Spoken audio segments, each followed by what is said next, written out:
반갑습니다. 오늘 저희 훌륭한 선배 원장 스님을 모시고 제가 앞에 서 있으려니까 약간 겸연쩍기도 하고 그렇습니다. 어른을 모신다는 게 쉬운 일은 아닌 것 같아요. 저는 소개받은 대로 현재 여의도에서 거주하고 있는 현중입니다. 오늘 여러분을 이렇게 좋은 시간에 만나 뵙게 되어서 반갑습니다. 오늘 본문 주제가 작은 타이틀로 보면은 그냥 오늘을 사는 것이고, 좀 크게 보면은 인생이라고 하는 그 삶을 어떻게 살 것인가. 그래서 인생이라는 주제를 가지고 오늘 시간을 가질까 합니다. 보통 법화경에서는 많은 훌륭한 품이 있지만은 그 중에서도 우리가 방편품, 열애수량품의 그 생명세계를 이야기하고 있지만 약초유품은 좀 간과하는 경우가 있는데, 그 약초유품에 있어서 약이라고 하는 것이 뭔가, 이게 풀이죠. 근데 모든 생명을 살리는 풀, 우리가 생명을 참 그 풀을 먹고 그 유지를 하고 있거든요. 그래서 그 풀이 뭐냐, 그 내용을 보면은 풀은 보살의 행위로서 그 속에는 자비와 희사와 봉사와 이러한 것들로 하여금 우리 인생을 풍요롭게 한다 하는 내용이 있습니다. 우리 인생을 어떻게 하면은 풍요롭게 살 것인가? 아함경전에 이제 이런 이야기가 있는데, 한번 가장 먼저 이 아함경에 있는 내용을 한번 살펴보겠습니다. 살아있는 것들이여, 이렇게 부처님께서 말씀을 하고 계십니다. 현명한 사람들로부터 비난을 살 만한 그런 비열한 짓을 해서는 결코 안 된다. 살아있는 것들이여, 부디 행복하고 편안하여라. 악한 것이건 강한 것이건 큰 것이건 중간 것이건 제 아무리 미미하고 보잘것없는 것일지라도 눈에 보이는 것이나 보이지 않는 것이나 멀리 있는 것이나 가까이 있는 것이나 이미 태어난 것이나 앞으로 태어나려 하는 것이나 살아있는 모든 것들이여 부디 행복하여라. 살아있는 것들에 대한 부처님의 찬탄의 말씀이 아함경에 이렇게 되어 있습니다. 또 하나를 또 살펴보면은 어디로 갈 것인가, 제자가 와서 부처님께 이렇게 물었습니다. 사람은 이 세상에 태어나서 어디로 가겠습니까? 할 때 세상에 오는 길을 알지 못하고 떠나간들 떠나는 길을 알지 못하거늘 그 어디서 오고 가는 중생들을 내 아들이라 하며 슬퍼 눈물 흘리겠는가? 설사 오는 길을 알지 못하고 그 떠나는 길을 알지 못한다 해도 그 때문에 괴로워하고 슬퍼하지 말라. 그것이 바로 인생의 과정이니라. 찾지 않았는데 그는 왔고 허락하지 않았으나 그는 여기서 떠난다. 그는 어디에선가 이곳으로 왔다가 잠깐 머물다 떠나지 않는가?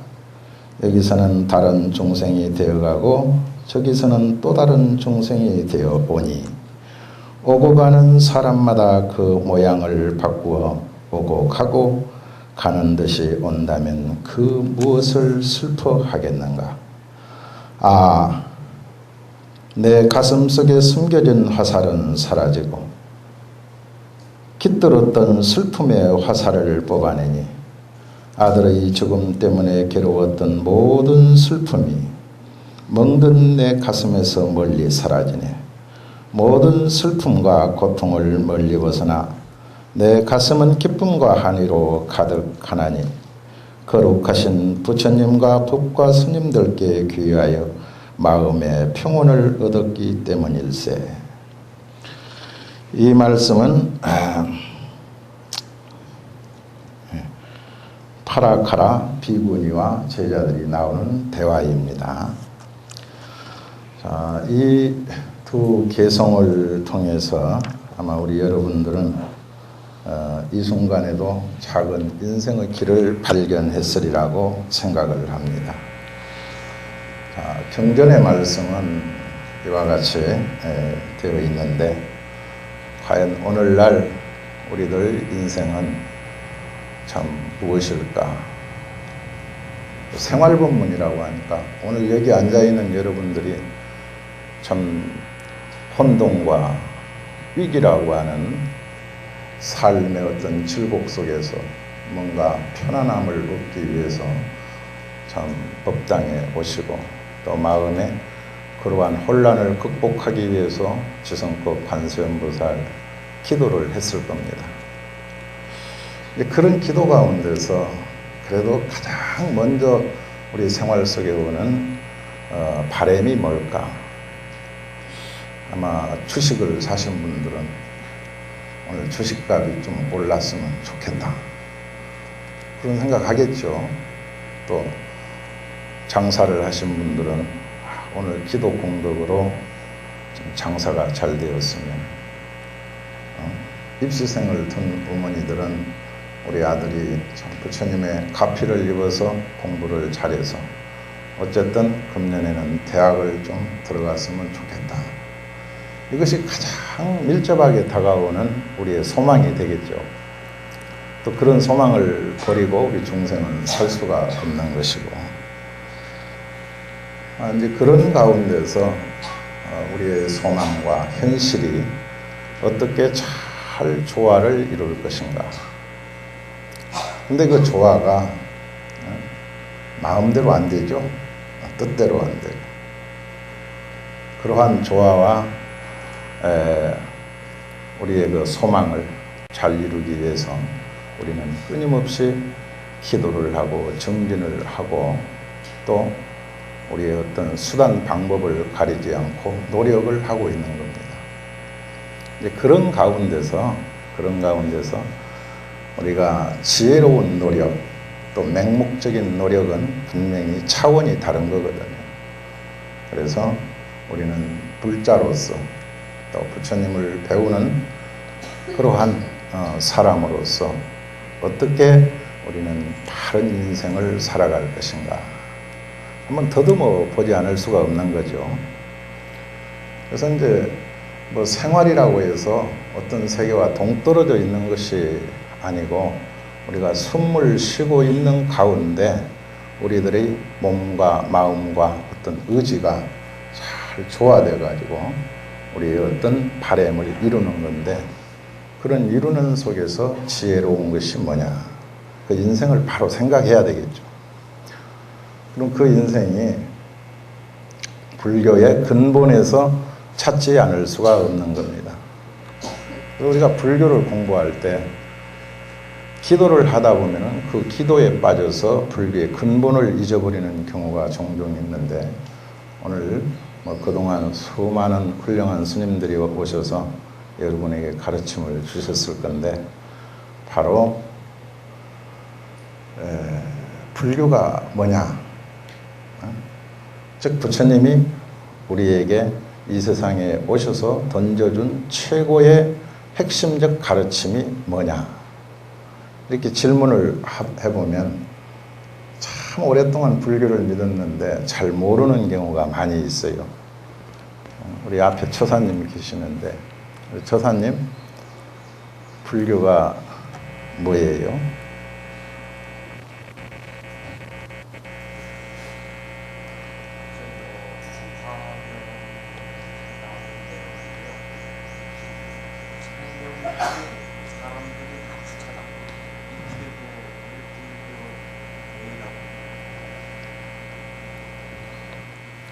우리 처사님 한마디로 얘기해 보세요. 네? 깨달은 거. 우리 처사님은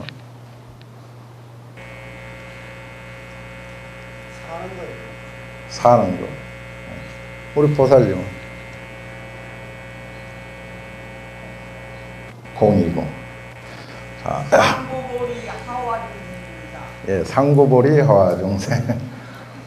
다 훌륭한 이야기고 다 맞는 이야기예요. 부분적으로는 다 맞는 이야기입니다.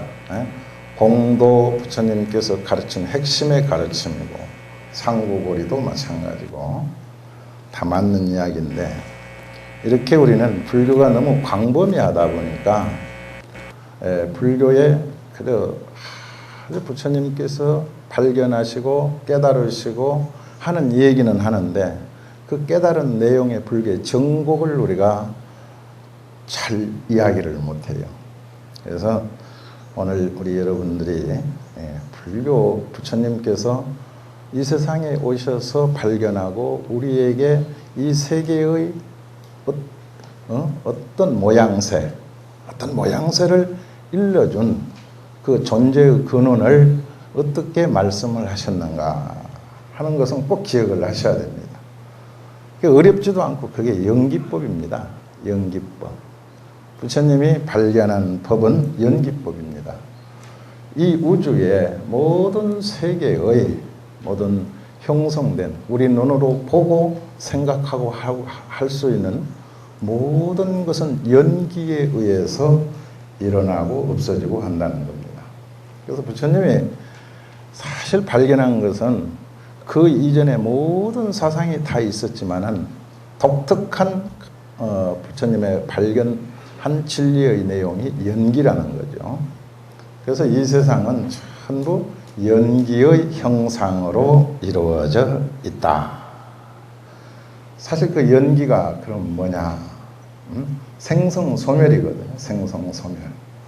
방금 우리가 아함경에서도 읽은 바와 같이 우리가 어디서부터 왔는지 모르지만 또 가고 있고, 가고 있지만 또 오는 것이 있고, 또 그런 과정에서 생기는 것이 있고, 또 어떤 모양 지어지는 것이 있고, 그래서 우리가 지금 자기 업에 따라서 이 몸을 받아왔다 이 말이에요. 그러나 이 몸은 한시도 쉬지 않고 지금 흘러가고 있는 겁니다. 흘러가고 있다 이 말이에요. 그런데 우리가 한순간도 결정된 몸을 가지고 살 수 없어요. 그 가르침이 우리가 재행무상이라고 하는 가르침이죠. 한순간도 이 세상에 생성돼 갖고 우리 눈에 어떤 시간적으로 10년, 50년, 100년 우리 눈에 보이지만 그 생명체가 같은 존재로 결정되어서 존재하는 순간은 단 한순간도 없다라는 거예요. 뭐냐? 끊임없이 흘러가고 있다는 거예요. 흘러가고 있다. 그래서 어느 철학자가 우리는 100년이라는 긴 인생을 살지만 같은 강물에 2번 다시 발을 씻을 수가 없다. 그런 이야기 하죠. 그와 마찬가지로 이 세상은 끊임없이 변해가고 있다는 거죠. 그 변해가는 것에는 나라고 하는 본체가 없다. 나라고 하는 본체가 없다. 아마 이것은 불교 교리학적으로 다 배우는 걸 거예요. 그런데도 불교가 뭐냐고 부처님이 우리에게 어떤 가르침을 주셨느냐 하면은 그 방법에 있어서 설정된 이야기를 많이 합니다. 상고보리 하와중생. 물론 공이라고 하는 것은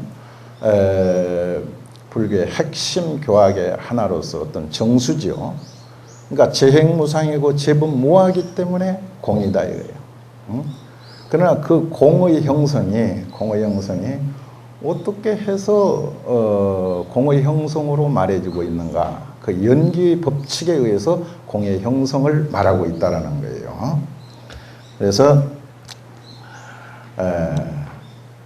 근원적으로 어떤 존재론적으로는 그러지만은 그러나 그래도 우리 중생은 어디에서 살고 있느냐? 모든 것을 형상 지어지고 눈으로 볼 수 있고 마음으로 생각할 수 있고 또 뭔가 우리가 의지할 수 있는 어떤 대상에 의해서 사라지고 있다는 거죠. 그것을 우리가 현상계라고 하죠. 현상계. 지금 현상이다 이 말이에요. 그럼 그 현상 속에서 우리가 어떻게 살 것인가 하는 것이 가장 소중한 일이겠죠. 그래서 우리는 산을 보면은 굉장히 우리가 여기가 목멱산이죠. 동국대학에서 목멱산을 보면 참 아름답죠. 더구나 요즘에 숲이 우거져서 저도 들어올 때 참 서울 시내에 이런 동국대학이 있다는 거, 참 아름다운 곳에 있고 참 서울에서도 드물게 참 좋은 곳이구나. 그 내용은 그만두고 겉으로 보이는. 그래서 우리는 저 산을 보면서 산에 올라갈까 이런 이야기 많이 하죠. 또 여러분들이 등산할 때 어디 산에 올라가지 이런 이야기를 많이 한다. 그러니까 산이라고 하는 건 형상인데 사실 그 산 꼭대기를 올라가고 보면은 맞닥뜨리는 것은 허공이죠. 아무것도 없는 곳이다. 뭐 산이 어디 있느냐 이거라. 산 꼭대기에 정상을 올라가자 해놓고 산에 올라가서 보면은 아무것도 없는 허공이다 이 말이에요. 그럼 산은 어디에 있어요? 산은 아래에 있죠. 산은 아래에 있다. 산은 밑에 있는 거예요. 그러니까 우리가 삶을 살아가면서 산에 오르자 그러는데 우리가 산이 어디 있는지를 모르고 산에 오르자 그러거든요. 산은 사실 높은 곳에 있는 것이 아니고 가장 낮은 곳에 있다. 또 물도 높은 곳에 보면은 없어요. 낮은 곳에 있지. 또 아까 약초유품을 얘기했지만 풀은 낮은 곳에 있지 높은 곳에 없어요. 땅도 높은 곳에는 없어요. 낮은 곳에 있지.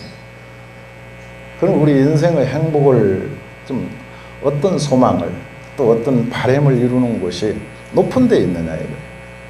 낮은 곳에 있다. 낮은 곳에. 근데 우리 현실은 낮은 삶을 사는 것보다 자꾸 높아지는 삶을 살려고 한다. 높아지는 삶을. 그러니까 마음에 괴로움이 생기는 겁니다. 왜냐? 없는 것을 추구하니까. 그래서 오늘부터 여러분들은 있는 것을 추구하시라는 겁니다. 있는 것을. 그럼 있는 것은 어디에 있느냐? 바로 땅에 있다라는 거예요. 낮은 곳에 있다라는 거예요. 그래서 모든 생명을 키우는, 모든 생명을 풍요롭게 하는 것은, 또 우리에게 희망을 주는 것은, 행복을 주는 것은 전부 밑에 있다라는 거예요. 근데 한번 여러분들 돌이켜 생각해 보세요. 과연 나는 내 50년, 60년, 50년 인생을 높은 곳에서 추구했는가, 낮은 곳에서 추구했는가? 돌이켜보면 우리 마음속은 끊임없이 높은 곳을 향해서 치달았다. 높은 곳을 치달아보면 부에 잡을 게 없으니까 마음에 붙잡으려고 해도 부에 잡을 게 없으니까 괴로울 수밖에 없었다는 거예요. 이것이 중생의 현실이다 보니까 그런 마음으로 욕망으로 꽉 차 있는 중생의 모습을 보고 현상계에서 부처님께서는 일체개곤이라. 그러면 몇 가지를 설명했어요. 재행무상 설명했죠. 재범무화 설명했죠. 일체개고 설명했죠. 이 세 가지를 가리켜 뭐라고 그래요? 삼법인이라고 합니다. 법인이다. 이것이 현상계 중생들의 영원한 진리라 해서 법인이라. 법인이라. 그런 법인 속에서 붙잡을 수 없는 세계의 욕망을 가지고 살다 보니까 부처님은 또 다른 가르침으로 그 진리의 핵심을 말한 것이 사제법문이다. 사제법문 알죠? 방금 그랬잖아요. 그러니까 괴로울 수밖에 없다. 고제라고 하죠. 고제. 괴로울 수밖에 없다. 그놈이 일순간 한 번 생각해서 그 괴로움이 생긴 거냐? 그게 아니고 과거 생으로부터 쌓이고 쌓여가지고 오늘의 이 괴로운 형상이 되었다는 거죠. 즉 사람 모습이 됐다는 거죠. 예, 집승계죠. 그것을 집승, 이게 고집.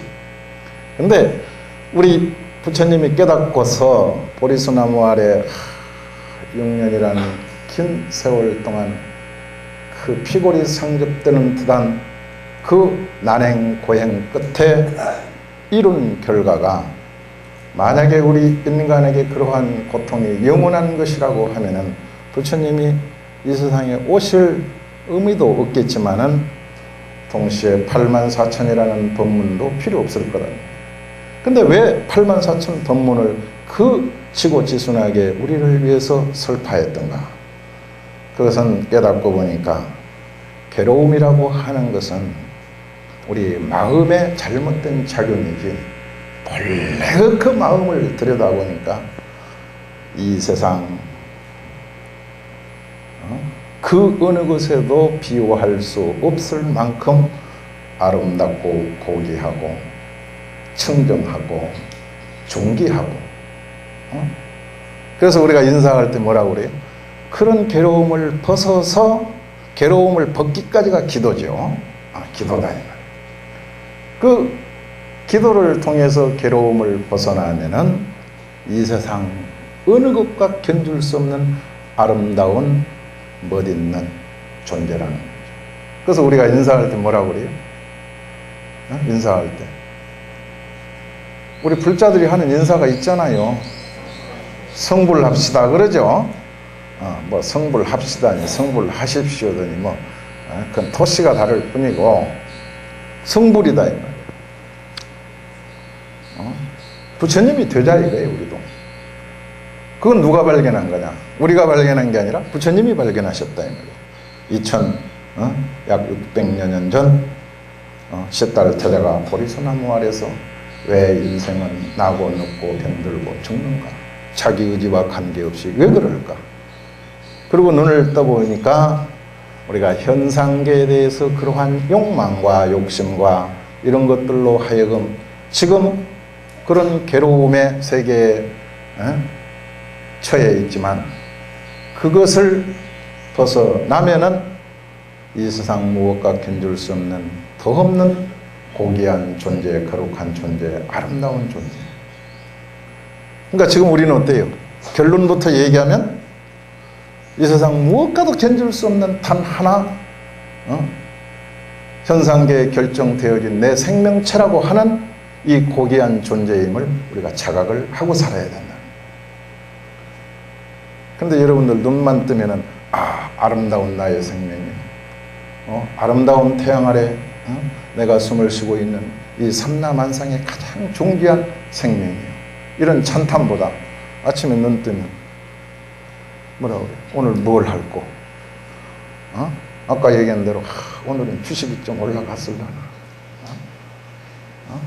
오늘은 장사가 좀 잘 될까? 오늘은 또 뭘 먹고 살까? 어디 가면 맛있는 게 있다는데. 그래가지고 이제 신랑 출근하고 나면은 특히 우리 보살님 전화해가지고 어디가 맛있는 거 뭐 있다는데 몇 시에 만나서 뭐 하자고. 그래 만나가지고 근데 커피 한 잔 나누면서 좋은 이야기가 아니다 이 말이야. 누구 엄마는 어떻고 누구 엄마는 어떻고 나무개 떼건 어떻고 뭐 이제 좋은 얘기보다 흉음을 높아. 그래가지고 점심 한 끼 먹고 나면 해가 서산 뉘어뉘어 되니까 아이고 신랑 올 때 시간 됐다고 잽싸게 또 집으로 들어가서. 그러니까 하루를 보내면서 어떤 의미와 가치와 이런 것을 가지고 살았는지 우리는 한번 되돌아볼 그런 문제 아닌가 싶어요.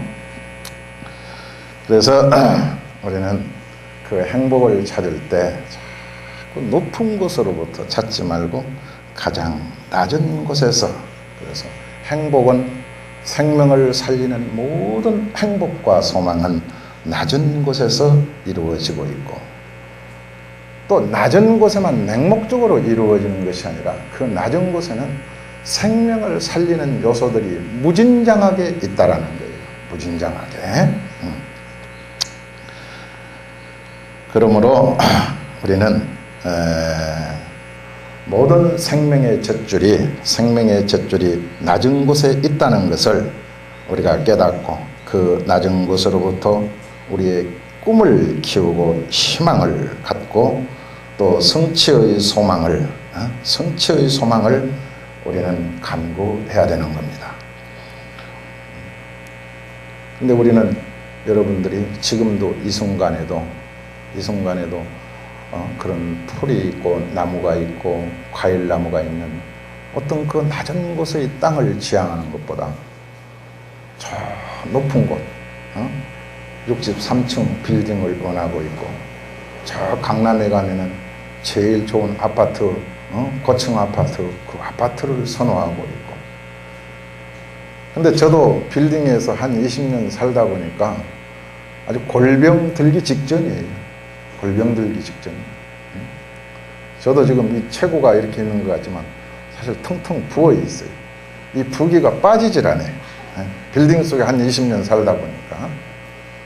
근데 여러분들은 지금 다 보면은 몸이 아주 건강하게 보이고 미모가 좋고 피부가 좋고 여러분들 병원에 가서 이런 분들은 병원에 가서 수술했어요? 안 했죠? 안 했어도 저렇게 예쁘고 좋은 피부를 갖고 있는 거 보면 삶의 환경이 좋은 것 같아요. 삶의 환경이 나쁘면은 이게 안 됩니다, 마음대로. 자기 의지와 관계없이 아주 거칠어지는데 부처님께서 왜 환경을 그토록 소중하게 여겼는가. 그러니까 여러분들 이런 부처님의 말씀을 생활 속에서 지식으로만 얻어듣지 말고 그 행동을 해야 된다. 그러니까 아파트는 너무 높은데 좋아하지 마시고 그런 풀이 있고 나무가 있는 땅 위에 한 10여 평 집을 짓고도 거기에서 행복을 맛볼 수 있는 것. 그런 가운데서 우리 최의 마음이 부처님께서 우리에게 전해준 말씀이 있다고 그랬죠? 중생이 본래 괴롭고 그런 존재라고 하면은 부처님이 이 세상에 오실 필요가 없다고 했죠? 그러나 부처님 말씀대로 우리는 열반이라고 하는 최상의 이것을 성취할 수 있는 그런 능력자다. 우리는 능력자. 그럼 그 능력을 우리는 키워야 되는데 그 능력을 키우는 게 그렇게 어려운 일인가? 저는 어렵지 않다고 봅니다. 저는 어렵지 않다고 보는 하나의 사고를 갖고 있는데 우리 여러분들은 불교를 믿으면서 불교는 참 어려워. 그런 얘기 많이 하죠? 아무리 공부해도 뭐가 뭔지 모르겠어. 관세음보살을 아무리 불러도 이 관세음보살이 가피를 주는지 안 주는지 확신도 안 갖고 있어요. 여기서 관세음보살 기도해갖고 관세음보살이 나에게 가피를 준다 하고 확신을 가지고 기도하는 불자들 손들어 보세요. 아니 한번 손들어 보세요. 솔직하게. 그렇다고 거짓말은 하지 마시고 많이 없잖아요. 내리세요. 그래서 이제 우리가 믿음은 파도를 걷는 배와 같다. 화엄경에 나오는 거. 또 믿음은 공덕의 어머니다. 아이가 어머니를 향해서 내 엄마 만나 안 만나 생각을 해서 접하는 거 아닙니다. 근데 그런 종교가 있어요. 불교는 부처님을 보면은 내가 스스로 그 품에 안겨서 내가 원하는 것을 내가 소망하는 것을 접어 들어가는 겁니다. 내가 스스로가 가는 거예요. 그래서 불교는 확인이 필요 없어요. 보면은 어린 아이가 어머니를 보고 의심하지 않고 확인하지 않고 젖을 빨듯이 불교는 내 스스로 그렇게 다가가는 겁니다. 근데 그렇지 않는 종교가 있죠. 내가 남의 종교를 비판하려고 하는 게 아니라 제가 처음에 포교당을 할 때 교회하고 문만 열면은 저쪽에서 문 열면 포교당이고 저도 문 열면 교회고 서로 이렇게 맞닥뜨려 있었어요. 근데 한 3년 동안 제가 고생 꽤나 했습니다. 새벽이면은 막 울고 불고 새벽에 내가 그랬어요. 참 새벽에 기운도 좋다. 나와서 저렇게 우는 거 보면은 참 새벽에 나와서도 잘 울어요. 그럼 나중에 울다 못하니까 나중에는 북장구를 치는 거야. 새벽에.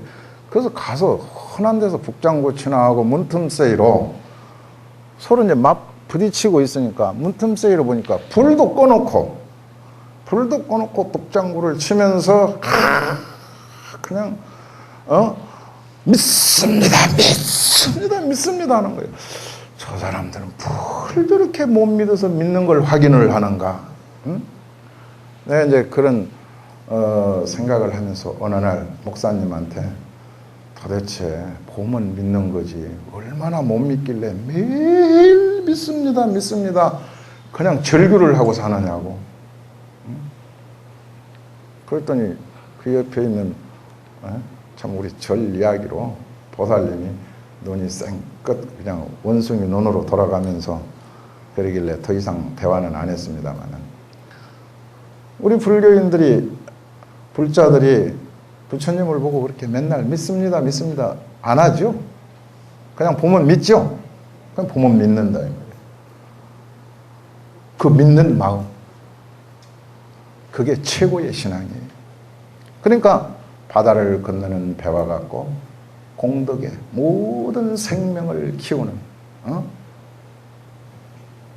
어머니가 자식을 키울 때 저도 6.25 때 피난 가서 굴 속에 놔뒀는데 하도 울어대니까 저놈 데리고 가다 우리 다 죽는다 했고 시골 가면 금 캐는 굴이 있었잖아요.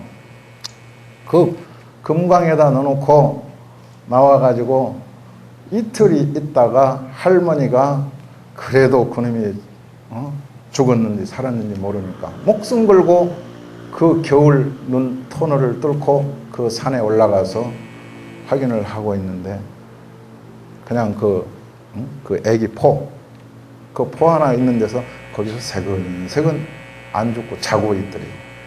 그래서 그걸 할머니가 어머니도 아니고 할머니가 메고 나와서 저를 살렸다는 그런 제가 이야기를 어려서부터 많이 들었는데 이렇게 어머니는 자식을 위해서 모든 것을 통해서 확인하지 않고 다 주는 겁니다. 그게 믿음이에요. 그래서 공덕의 어머니다. 바로 우리 불자들이 부처님을 믿을 때 그런 확신을 가져야 됩니다. 그 확신을 갖는 믿음을 우리는 오늘날 철학적으로 뭐라고 얘기하느냐? 긍정이라고 하는 거예요. 긍정. 그래서 인생을 긍정으로 살아라. 긍정으로.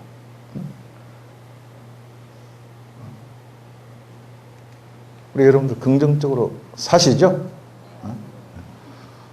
대답 안 하시는 분은 부정적으로 사시는 모양인데 항상 긍정적으로 사는 그런 훈련이 필요합니다. 그럼 긍정 가운데 저는 오늘 여러분들에게 긍정을 소화하는 그 방법, 태도가 뭐냐 할 때 항상 기쁜 마음으로 살아라.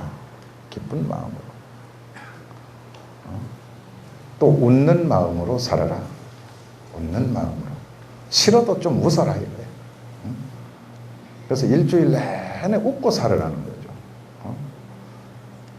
근데 웃고 사는 게 쉬운 것 같아요? 어려운 것 같아요? 웃고 사는 게. 어렵죠? 웃고 사는 게 참 어려워요. 저도 어쩔 때 하루에 한 번도 안 웃어요. 한 번도 안 하고 맨날 짜증나고 그러고 삽니다. 어떤 무슨 고민을 그렇게 많이 하길래 매일 그야 사느냐고. 저 입에서도 저는 참 사는 게 짜증나요. 사는 게 왜 이렇게 힘드는 줄 모르겠어요. 근데 힘들다 생각해놓고 내가 뭐가 힘들지? 돌이켜보면 힘든 게 없어요. 돌이켜보면 없어요. 힘들다고 노래 부르는데 내가 뭘 힘들다고 노래했을까? 실제로 힘든 그 뒷모습이 아무것도 없는 거예요. 그리고 설사 어떤 일에 있어서 좀 공경에 처해도 그걸 한 발 뒤로 빼서 생각해 보면 급할 것도 하나도 없어요. 근데 요즘 사람들 너무 급하지 않아요?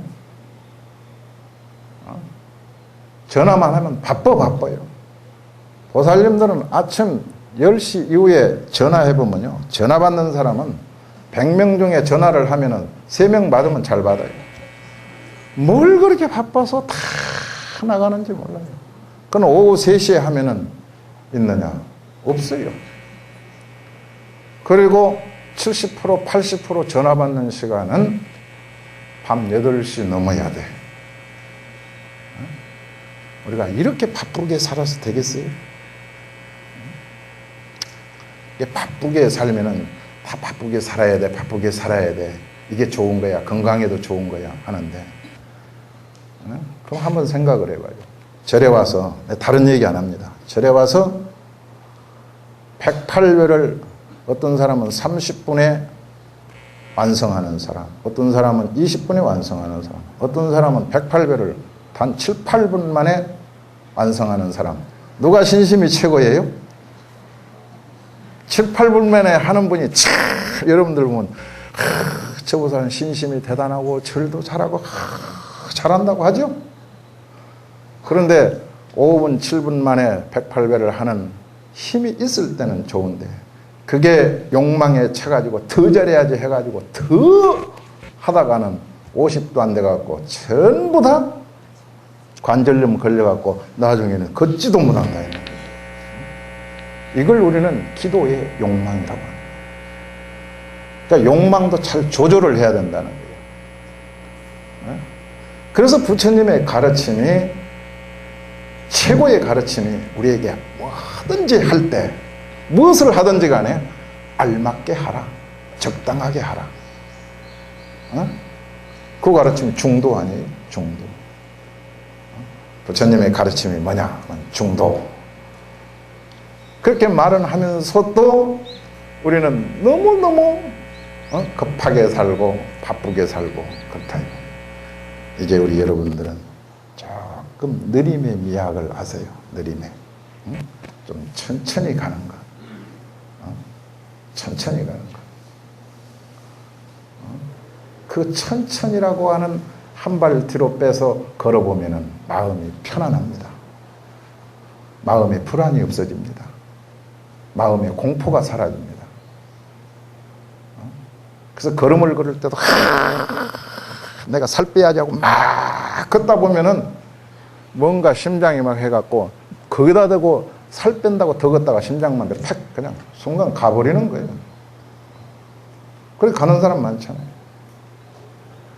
그래서 우리 인생은 이게 우리 여러분에게 있어서 이 시대의 이기와 혼돈과 이런 걸 이기고 보다 행복한 인생을 살기 위해서는 좀 천천히 걸어가고 천천히 생각하고 하는 것을 좀 배워야겠다. 그런 가운데서 우리는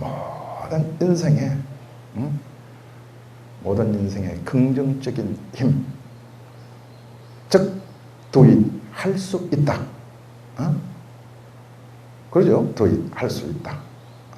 우일두라고 하든지, 그리고 세이브, 그런 인생을 끊임없이 내가 저축을 할 수 있는 힘을 길러야 됩니다. 그러기 위해서 우리는 일상의 생활 가운데 웃으면서 살라. 내가 오늘 인터넷에 들어가 보니까 그런 말도 있대요. 일요일 날은 어떻게 웃으라겠어요? 일이 없어서 웃어?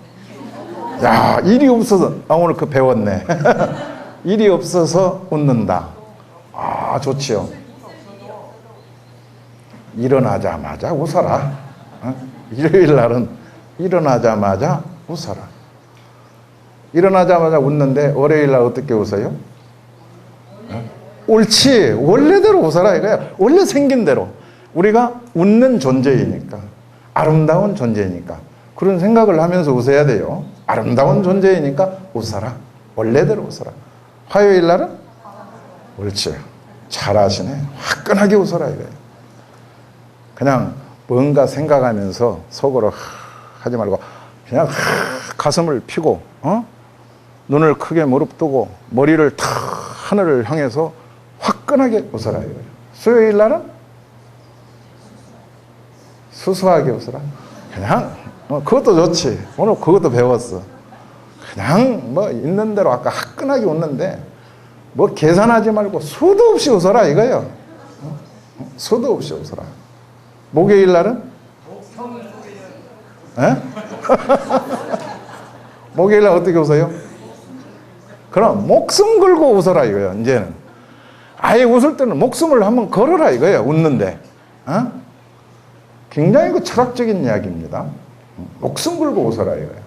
근데 우리는 웃어도 하고 그러니까 웃는 것 보면은 비웃는 웃음이 있고 비웃는 웃음이 있어요. 화끈하게 웃는 웃음이 있고 또 깔보는 즉 경시하는 웃음이 있고 이런 게 있습니다. 근데 우리가 그 웃을 때는 목숨을 걸고 한번 웃어봐라. 금요일 날은? 그럼 아까 수도 없이가 나왔지만은 어떤 일마다 사람을 대하는 사람마다 우리나라 사람이 웃음이 없잖아요. 근데 서구인들 보세요. 제가 여의도에 있다 보면은 참 외국인들을 많이 봅니다. 외국인들은 내가 누군지도 모르고 내가 그 사람이 누군지도 모르지만 탁 얼굴을 보는 순간에 싹 웃어요. 웃어. 미소를 지어줘요. 그럼 나도 외국인들 보고 웃는 연습을 그래 안 웃다가 좀 웃었어요. 근데 참 잘 웃어요. 근데 한국 사람들은 보면 전부 다 그러니까 엘리베이터를 타면 탁 이러고 있어요. 얼굴 펴진 사람이 별로 없습니다. 어쨌든 이렇게 우리는 만나는 것마다 금방금방 웃는 연습을 해라. 토요일 날은 하루 일과가 다 했으니까 가족이 모여서 부부가 모여서 서로 엉덩이를 두들겨주고 등허리를 두들기고 머리를 쓰다주면서 토닥토닥 웃어라. 토닥토닥. 이렇게 일주일을 웃는 생활로 하고 나면은 그리 인생에 한숨을 쉬면서 괴로워하면서 빨리빨리 달려가면서 괴롭게 살겠는가. 그래서 노만 카슨이라고 하는 그 심리학자는 웃음은 방탄조끼다. 인생에 있어서 가장 화려한 희망의 길은 웃는 길이다. 희망의 길이 웃는 길이다. 그러므로 그 웃을 때는 우리의 마음에서 모든 병이 사라진다. 웃는 자에게는 병이 없다라는 거예요. 병이 없다라는 거예요. 그래서 그 웃음을 할 때도 여러분들이 스마일 그러죠? 스마일 이렇게 안 하죠? 스마일 그러죠? 마일이라는 게 뭐예요? 몇 킬로야? 마일이? 그렇죠? 우리 연세 드신 보살님도 저렇게 기억을 잘한 것 보면 행복하신 것 같아. 길지요, 마일이라는 게. 1.6km다 이 말이야. 그러니까 스마일, 웃을 때 어떻게 웃으라는 거예요? 길게 웃으라는 거예요. 웃을 때 길게. 그냥 싱긋 한번 웃고 말고 그러지 말고 길게 오래오래 웃어라 하는 겁니다. 근데 이 병원에 있는 한 간호사가 우리나라에 있는 간호사입니다. 웃음의 어머니라고 일컬어지는 저 경희대학교에 간호사가 하나 있는데 이 간호사는 항상 환자를 보면은 웃음을 먼저 주는 간호사랍니다. 웃음을 먼저 주는. 그리고 끊임없이 자기가 당직을 할 때 환자를 돌잖아요, 밤에. 그 괴로운 환자일수록 가서 자기가 그 광대 노릇을 한다는 거예요. 광대 노릇을 하면서 환자에게 웃음을 주다 보니까 이 간호사가 짧게 자기의 단편적 수기로 쓴 그 속에 웃는 것만큼 환자를 빨리 치유케 하는 것이 없다. 웃는 것만큼. 그래서 웃을 때는 꼬였던 일도 풀리고 또 어두웠던 마음도 환해지고.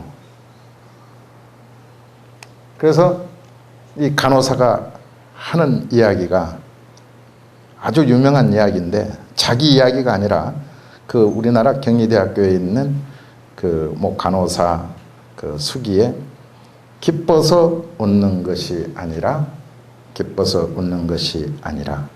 웃으니까 기뻐지더라. 웃으니까 기뻐지더라 하는 윌리엄 제임스를 나는 이 세상에서 가장 존경하노라. 이렇게 써놨어요. 근데 기뻐서 웃는 것이 아니라 웃으니까 인생이 기뻐지더라 하는 윌리엄 제임스의 이야기는 우리에게 병을 치유하는 대단한 약이 아닐 수가 없다 하는 거죠. 그래서 우리는 인생의 행복을 위해서 그렇게 긍정적인 사고로서 사는 그런 기도가 무엇보다도 중요하다. 그래서 여기서 기도라고 할 때는 동시에 이제 역설적으로 들어갈 때 믿음이다 이거예요. 믿는 것은 의심이 없다라는 겁니다. 우리가 관세음보살은 보현보살은 나에게 큰 꿈을 주고 대세지보살은 나에게 큰 힘을 주고 관세음보살은 무한한 나에게 자비를 주어서 내가 이 세상을 살아가는데 도없는 아름다운 인생으로서 나의 동반자요 나의 스승이다. 이런 생각을 다 가지고 사는 겁니다. 그런 마음의 상태, 그렇게 하고자 하는 것. 아까 영어로 그걸 뭐라 했어요? 하자. will do라고 했죠. will do. 하자 이거예요. 또 평소에 우리는 자고 일어나면 뭐 먹을까 뭐 할까 하는 것보다 오늘을 아름다운 인생으로 준비하자. 준비라는 게 필요한 겁니다. 모든 인생에 우리가 시작을 할 때 보면 전부 다 레디 고 하잖아요. 준비를 하자. 근데 그런 시작하는 레디 고가 아니라 인생의 그 마음의 세계를 준비하는 거 프리페어. 프리페어. 그런 인생을 딱 준비하고 나면은 나는 그런 희망을 이룰 수 있다. 이룰 수 있다. will hope. 소망을 이루어낼 수 있다. 이런 생각을 가지고 하면은 아마 여러분들 인생에 좋은 기회가 될 것이고 또 인생을 장식하는 데 있어서 무엇보다도 아름다운 장식을 할 수 있을 겁니다. 장식, 뭐라고 여자들이 하는 거? 파운데이션이라고 하나? 그죠? 파운데이션. 그 기초라고 하죠, 또. 그 여자들 화장품만 이게 파운데이션이 아니에요. 마음을 준비하는 것, 그러한 것에 인생의 그 마음의 기초를 세우는 것, 이게 이제 파운데이션입니다. 그러니까 한 가지만 마지막으로 말씀드린 것이 이제 그런 가운데서 우리가 믿음의 세계에서 우리가 인생이 좋든 싫든 인생의 세계에서 우리가 그런 얼마나 희망을 하고 사는가. 그 대명사가 언어로 있어서 누구를 가장 많이 찾느냐 하면은 그게 어머니다. 그래서 세계에서 가장 많이 쓰는 용어가 단어가 어머니입니다. 그 어머니라는 단어예요. 그럼 두 번째는 뭐겠어요? 두 번째는 아버지? 그럴 만도 하잖아요. 참 근데 뭐 나는 남자가 아니니까 뭐 좀 자신 있게 얘기하지만 아버지들의 존재가 과연 우리나라뿐만 아니라 우리나라에도 위기의 아버지라고 하죠. 아버지뿐만 아니라 세계에서도 아버지가 그렇게 큰 대접을 못 받고 살아요. 세계 속에 들여다보면은. 그러니까 어머니는 제1번 대접을 받고 삽니다. 그 다음에 여기 있는 어머니들 축에 세우는 거 아니에요. 그게 오늘 우리의 결정론으로 살고 있는 현상계 사실이다 보니까 말씀드리는 거지. 어머니가 1이고. 그럼 두 번째는 뭐가 되겠어요? 아까 아버지는 이제 아니라는 거 알죠? 그럼 두 번째는 뭐가 되겠어요? 응? 두 번째는 우리 인생 끊임없이 살잖아요. 눈만 뜨면 살려고 동분서주하잖아요. 그걸 우리가 한마디로 가리켜서 열정이라고 하는 겁니다. 열정. 두 번째 쓰는 단어가 패션이라고 하는 단어입니다. 그래서 여러분들 옷 입을 때 내 패션 그러잖아요. 아침에 나올 때도 나는 무슨 패션으로 입을까 그러잖아요. 그러나 여러분들이 단순하게 좁은 의미에서 옷 하나 입는 것만 패션이지만은 패션이라고 하는 본래 단어는 그런 뜻이 아니에요. 마음의 열정을 가리킨다. 그러니까 그 열정은 뭐예요? 꿈, 희망 이런 게 다 열정이죠. 그러니까 불교에 있어서 어느 종교보다도 그런 열정의 인생을 살라고 가르친 게 불교다 이 말이에요. 그걸 아까 얘기한 대로 그게 최고의 목적에 가서 성불이다 이 말이에요. 그게 성불이다. 불교를 믿는 사람이 맨날 쪼그리고 살고 자신 없이 살고 그건 불자가 아니다 이 말이에요. 내가 오늘 한 끼 밥을 못 먹어도 나에게는 아름다운 생명이 있고 보다도 귀한 가치의 희망과 꿈과 열정이 있다라고 하는 이런 생각을 가지고 살 때 이 몸이 훨씬 더 행복해진다. 마음이 행복해져. 그런데 실제로 세계에서 어머니 다음으로 가장 많이 쓰는 단어가 패션이라고 하는 단어라는 거예요. 열정.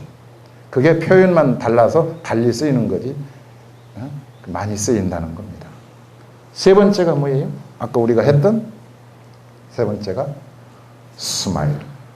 스마일. 웃어라. 웃는 것이 세 번째 쓰인다는 거예요. 세 번째. 그러면 네 번째는 뭐겠어요? 네 번째 잘 모르죠? 그리고 저도 이제 그 안에 것은 다 기억을 못하고 있습니다만은 아버지라는 단어는 11번째 들어가는 겁니다. 11번째.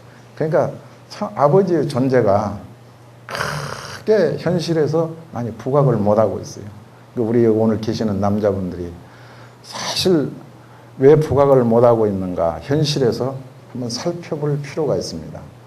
제가 이렇게 지나면서 그러한 어떤 이야기를 통해서 사실일까 하고 보면은 할머니들은 나이가 드신 할머니들은 아까 얘기한 대로 바빠. 뭐가 바빠서 바빠. 그래서 할머니 집에서 보기가 어려워. 요즘에는 바쁜데 여러분들 저 종로 상가에 가보세요. 종로 상가 아시죠?